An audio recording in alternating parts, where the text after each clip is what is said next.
everyone, and welcome to your NARSA weekly update for the week commencing Monday, the 25th of December 2023. Yes, Christmas Day here, and first and foremost, the most important thing I have to say is Merry Christmas, everyone. I think this is a bit of a first. It must be a bit of a first to be publishing a pod on Christmas Day, and I'm not 100% sure how I feel about that, but what I can tell you for certain is how I feel about Rangers continuing to win games, and more importantly for this time period to continue to win league games. I absolutely love it.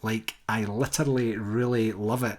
The games are coming so thick and fast, and we're very, very much in the groove of just figuring out ways to win games, and that's the Rangers way. That's the way that I was very fortunate to grow up with, and it just feels like I'm welcoming back an old friend. So I would just like to say, Rangers, thank you very much, old friend. I've missed you, and I hope that you're going to stick around for a long time. That's certainly the way that it looks right now.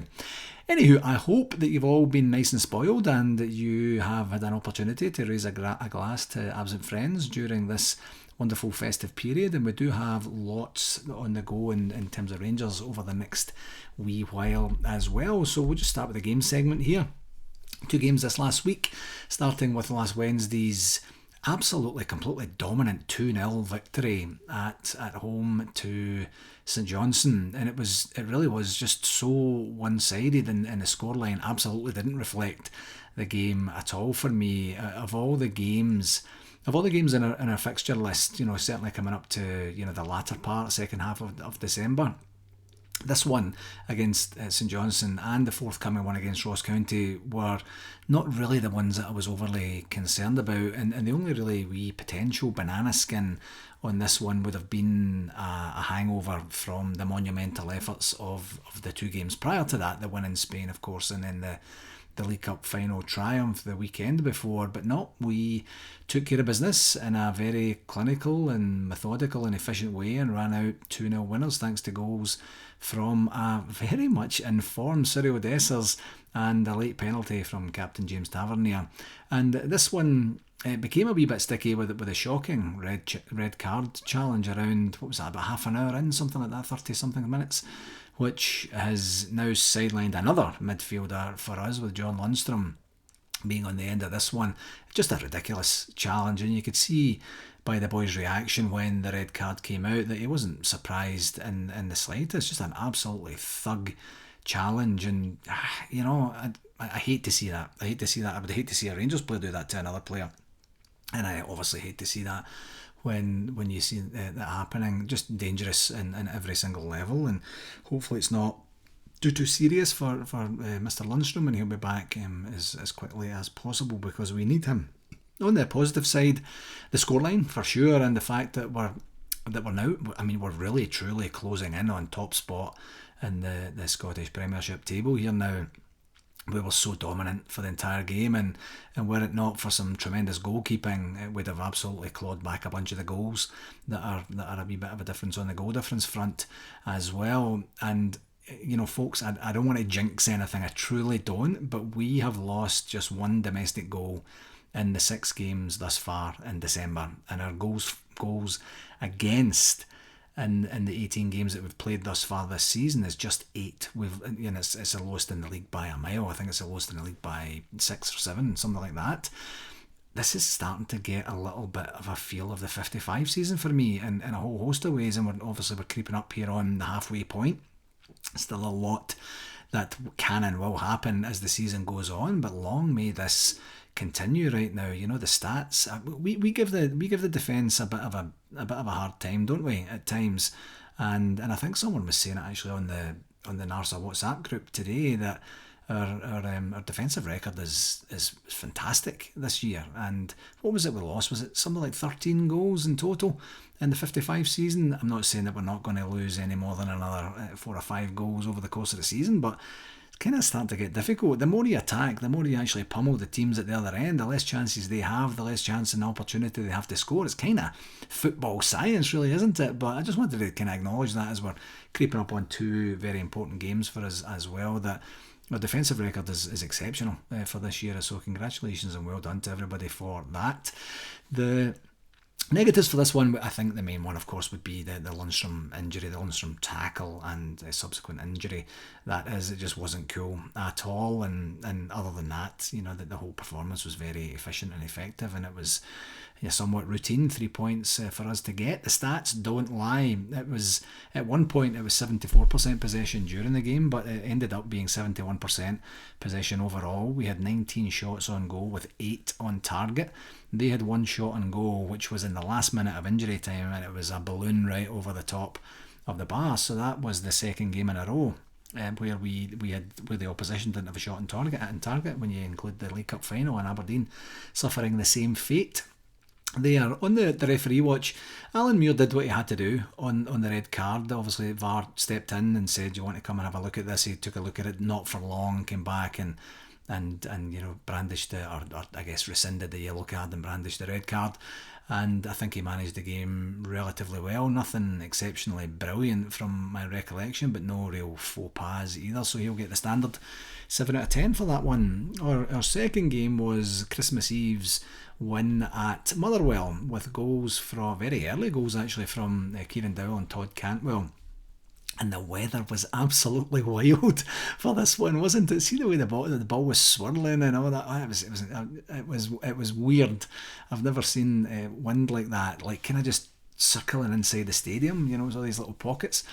But absolutely wild for this one, and I think that certainly played a part in what we watched, probably more so in the second half. It seemed like the first half maybe wasn't quite of an impact for us, but I thought we were absolutely superb, brilliant in the first half, playing with absolute intensity, zipping the passes around, and really just going for the jugular. And effectively the game was done in the first quarter of an hour or so with the 2 early goals, and that would do very nicely. I would love it if we would do that in every single game, and I'm sure you feel the same, that get these early goals and then we can just start to relax, enjoy, get people to play their game, try some new things maybe if the game's out of sight and stuff like that. But obviously we couldn't get that third goal to really seal it until we actually, not until we actually didn't get it, but I don't think we were in any danger of losing anything in that game anyway. So on the positives for this one, the result, definitely the defensive display again. Another assist for Cyril Dessers as well. His numbers are pretty impressive this last while,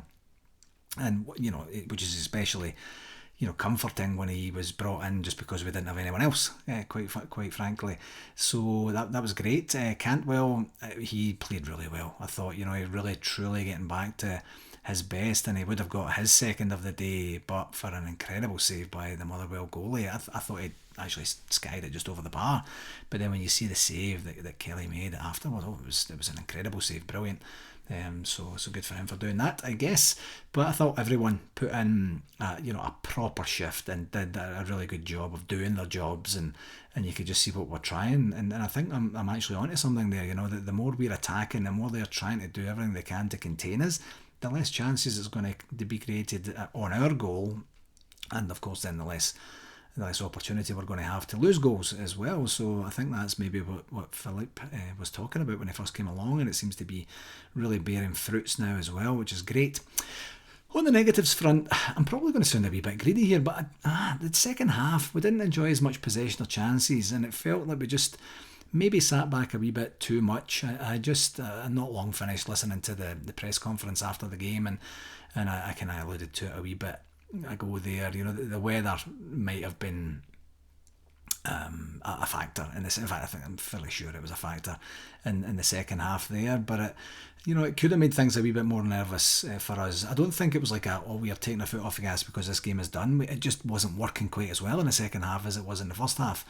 But I just honestly, through the whole game, as I've mentioned, I don't think we were in any danger at all. So maybe I'm just in the festive spirit, I'll just be thankful for the 3 points and another clean sheet. The only other negative would be seeing Connor Goldson go off towards the end. It looked like it was something to do with his groin, which wasn't so great. And I know that Philippe Clement was asked about that afterwards, and he says we're just going to have to see.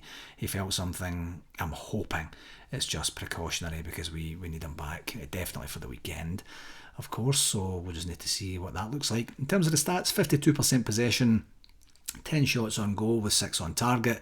They had 5 shots on goal with 0 on target. So that's the third domestic game in a row that we've restricted the opposing team to 0 shots on target. I don't think that's a fluke, folks. I think that's absolutely intentional, and this is going great, for us for right now. So continue to do that, Rangers, and we're certainly going to pick up a hell of a lot more points than we would have with the previous regime in charge. On the referee watch, David Dickinson, I guess he kind of did about as good as he could. Of course, as is standard with Scottish football referees, he lets them away with foul after foul after foul, and then he books Dujon Sterling for basically his first foul when Motherwell have been doing it for the whole game, it seems like. But that just seems to be the MO, and I was hoping that Philippe Clement was going to say something, but it seems like he's very, very astute and articulate when he picks his times to say things, and I thought he might have said something about it after the game, because Motherwell were just kind of a wee bit meaty in the challenges there, but hopefully he's on a bit of a campaign to eventually eradicate this if he keeps highlighting it after the fact, which he does do quite subtly. So we'll see how that goes, and I think it's about time our managers have done that. On the goals, Dessers' two goals were ruled for offside. I didn't agree with the second one. I thought the second one looked like it was onside, and the angle that they gave us was like somebody just doing a matchstick drawing, and it was a terrible angle. And how are you supposed to determine absolutely that that one's offside? I didn't agree with that one. I thought he deserved to get that one. But the main thing for me was that he still put both of them away. Quite good, good finishes as well. And it just kind of smacks to me as a man in form right now, and a guy just kind of trying to prove a point and showing us the value that our scouting department had obviously seen in him. And before things went a wee bit south for him during the kind of troubled times of the earlier part of the season. So anyway, this is the referee watch, but good for Dessers for doing that. The referee, I'm going to give him a 6 out of 10, because I'm just getting annoyed that our players getting booted all over the place and not getting the protection we should get, and then getting refereed to a different standard when it comes to us doing any fouls. I think that's kind of crap, if you ask me. 2 games this week, and both are in the league again, of course, and we're really, really close to the big one at Shark Head now, folks, and really seeing where both teams are at and what's going to happen. It's getting exciting. And the first one to get out of the way, of course, and then not to be taken lightly at all, is a home to Ross County, and that's on Wednesday, the 27th of December, which is also my mum's birthday, and our heavenly birthday, I guess it is, you say now. And this is a 2:45pm Eastern Standard Time kickoff. That's 7:45pm in the UK. And our last game, which was earlier in the season, back in late August, was a 2-0 victory, with goals from Kamar Roof and James Tavernier, and it wasn't a penalty by James Tavernier as well. So I'm hoping for a wee bit more than 2-0, but right now, if I'm sitting here and someone says it's 2-0, I would take 2-0. 2-0 with no more injuries, please, would be the main thing. I would like to see it, honestly. I'd like to see the team come out, do what they did against Motherwell, go hell for leather in the first half, get the game absolutely out of sight, get some players rested for the weekend, and just kind of coast through the rest of the game unscathed and a little bit drama free. That would be the ideal scenario. And the second game of the week is, of course, at Shark Head. It's away to the Mob from the East End, and that's on Saturday the 30th of December, and that's an early one for us here. It's a 7:30am Eastern Standard Time kickoff, 12:30pm in the UK. You'll remember the last time we played them, it was a 1-0 defeat at Ibrox, and what was really the first game of the genuine demise of Michael Beale, and for a whole host of reasons. We had the opportunity and the anticipation that we were going to go right at them that day, and we did our passive, let's see what they do first junk, and then we'll just kind of react, and that was synonymous with the bigger games under Michael Beale and his staff there, and we got hee-haw for our efforts. Unfortunately, that day we were, of course, cheated literally out of the opening goal when Dessers had robbed their defender and kind of midway in their half, I should say, and then took it in, and then Roof steadies himself and slams it home. Brilliant goal, absolutely nothing wrong with that, and there's nobody anywhere complaining about a foul, and then VAR decides that it should be looked at, and then Diddy Robertson chalked a goal off for a foul. It was just an absolutely disgusting decision. It was a cheat decision. That's exactly what it was. I don't mind saying that. I'm pretty sure I probably said that at the time as well. So what I'm hoping for this game is, of course, a victory. And let's just keep the referee chatter to a minimum in this one. We go there, we do what we've been doing, and we end 2023 atop the table, assuming that both results go our way. I think, honestly, folks, that they are going to be absolutely terrified because the abuse that they've been getting game after game after game, because they've only lost once meaningfully in the last generation. They don't know how to lose, and you've seen how things went in the 55 season. They had a catastrophic meltdown during that time, and I don't think this team is certainly not any better than the team over the last couple of seasons, of course, and we're getting better now, and they don't know how to handle that. If we go there with anything other than a positive attitude and a willingness to go and really take it to them, I'll be very disappointed, and I'll actually be very surprised. I just don't think that Clement is going to say one thing and do another. He has been very clear about what he wants to do, and we have an opportunity to really go and take it to them, and I think they'll be panicking. They'll be like, what do we do? Do we go hell for leather and really try and put a statement down, or do we just see what they're going to do? I don't think there's a lot of confidence going through their side or anything like that, so let's do this. Let's get a very positive result on Wednesday night and then ease into the game and just take it to them. How incredible would that be to end 2023 with us atop the table and a game in hand as well? Let the games begin. For RTV, nothing hugely material for this last week. For the last two games, there was a wee bit of an issue for the Motherwell game with the account for the Vancouver Downtown boys and girls there, but we got that organised. I think there was some sort of permission thing that was possibly a bit of a human error at the RTV side, so we got that organised for them and they got a chance to watch it afterwards, but unfortunately they didn't get a chance to watch it when they had opened the club on the delayed showing there, which is never a good thing. And then of course there's a couple of guests that came down from out of town, so it's just a bad look, unfortunately. So apologies for that, folks, and hopefully we've got that organised and that won't happen again.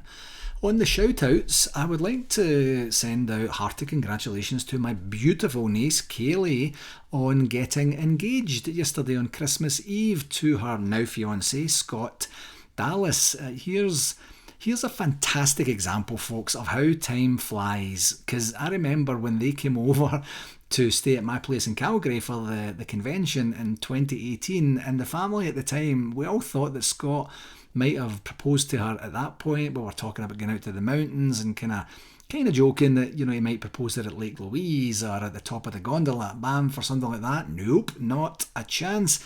And here we are 5.5 years later, and he finally successfully popped the question. So that's fabulous news. And while Kaylee's choice in football teams could literally not be any worse, and I'm pretty sure you know what I mean by that, her choice in men more than makes up for that with Scott, as he and his family are the staunchest of staunch blue noses, and I can't wait to see what happens at the wedding when Simply the Best comes on. Let me just say that. That's going to be a beauty. You know what it's like when you get to these kind of mixed weddings. So we'll see how that one goes. But congratulations to Kaylee and Scott and their beautiful boy Aaron, and I can't wait to hear a little bit more about the wedding details when they come around as well. And on the convention update, we did indeed meet with both convention hotels that we're looking at, the Gaylord Palms and the Omni Resort last week, and we had some really good conversations. They truly got us. They did when we were down there, and we're just getting a wee bit more kind of refining on the original proposals. The original proposals were essentially PowerPoint presentations with some information on it. The Omni did a better job of getting a wee bit more detailed than the Gaylord Palms, but that's just style, I think it is, maybe just the kind of standards that they meet. But we had some great conversations. We told them some stuff that was going to work, some stuff that certainly wouldn't work in terms of more so on the food and beverage minimums and the like, and had some fantastic conversations there. I owe them a wee bit of information in terms of previous performance in terms of food and beverage expenditure. and they owe us a wee bit of a sharper pencil overview of what that looks like as well. So I did say before I was hoping to kind of wrap all this up prior to the end of the year, but of course, back to my Scott and Kaylee comment, time does genuinely fly by, and we did have a wee bit of a couple of weeks delay just kind of getting everyone around the table to make sure that we had the appropriate people there that we needed to have, and to get those conversations going. So we'll get it wrapped up in January. We'll be able to announce where it is we're going, and we can start to look at getting tickets on sale and the usual admin stuff that we have there as well. Just another quick reminder of the ORSA and Sunshine Coast Rangers Supporters Club in Queensland, Australia, who are hosting the ORSA convention on the 29th of February through to the 3rd of March 2024. And if you go to orsa2024.com.au, you'll get all the information there that you need. They are still doing the raffle, and I believe their bonus ball stuff competition is still going on as well. If you've got any interest in doing that and winning the signed shirt from the 2006-2007 season in their bonus ball competition, you can get all that information on the website there. That's going to be pretty exciting, I think. On the other business, I just wanted to be reminded that we are planning our general meeting, which we're obligated to do via our constitution, and that's going to be on the 3rd of February. That's the plan for right now. So we'll get some more details out about that in the early part of the winter break, give everyone a chance to get through this next busy time, and then we'll just get some of the admin stuff done and organised then as well. On the comms front for this week, when I'm recording, the Gers guide wasn't out, so I'm going to make a wee bit of a guess and say that the press conference for, I imagine we'll get the away days information on today, probably today or tomorrow on RTV. There'll be the press conference for the Ross County game on Tuesday, the game itself on Wednesday. I don't know if the press conference for the Old Firm game will be Thursday or Friday, possibly Thursday, who knows. And then of course we have the big one on Saturday, and we'll see where that goes as well. So that's Gaz's Gers guide, and it's probably fairly accurate about what's coming out on that as well. I did also want to kind of send a bit of a congratulations to the club, and it's probably not something that they're overly excited about, but you might have seen the announcement that they made last week in terms of the outputs of the hearing that was taking place about Rangers getting tickets at Sharkhead for the Old Firm game next week, and they had to go through this hearing and provide a bunch of information from both parties, both from the East End side and our side as well. And then the whole thing just got into farce territory. It was absolutely pathetic. I mean, can you imagine an appeal process that can just break down because the offending party, like the people that we're appealing against, they just don't produce any evidence, and then that's just it. Like, what an absolute joke that was. But I'm glad that Rangers language in the announcement in the club statement that they'd put out there left nothing really to be perceived about how they felt about it. And I love the parting shot at the end saying the club will consider its position before participating in any further SPFL led hearings. Rangers, alongside several other SPFL clubs, also looks forward to the overdue findings of the ongoing protracted SPFL governance review. I love that. The club will consider its position before participating in any further SPFL-led hearings, because that's what they did. They said, yep, we're in. Actually, we're not. We didn't get a chance to get any of this stuff. Why don't we just leave it as it is? We didn't get any tickets from them. Anyway, fair's fair. And then the SPFL kind of shrugged their shoulders and says, oh, okay, I guess that's the way it's going to be then. Just bizarre. Like, only in Scotland, folks. Absolutely unbelievable. Anyway, so on to something a wee bit more positive. So, and it'll be even funnier when we beat them there when it's only just us and our staff there.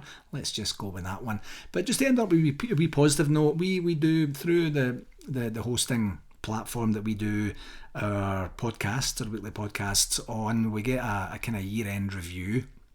And we got the information last week, and we're in the top 50% of all podcasts, which is kind of cool. And this year we had almost 6,500 downloads. We are global. We're present. We have downloads in 29 countries, and we published almost 1,600 minutes this year. Now that doesn't include this episode, so this would be the 52nd one, of course, but I guess they just kind of go on a different type of calendar overview as well. But it was brilliant.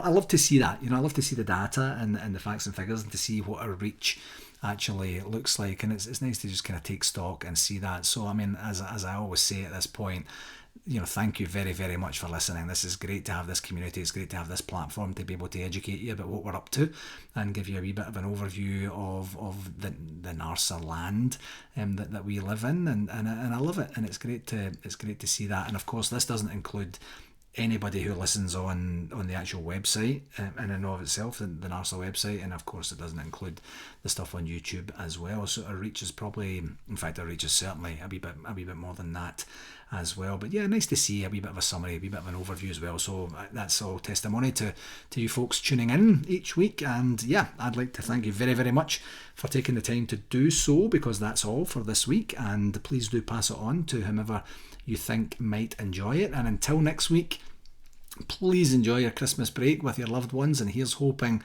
that our team delivers 6 crucial points that we are absolutely looking for to round us off from 2023 in fine style. Until next week, in fact until next year, because the next one won't be out until the 1st of January, please take care of yourself. All the very best. Have a fantastic Christmas, a fantastic new year, and we will talk to you again next week. Take care folks. Cheerio now.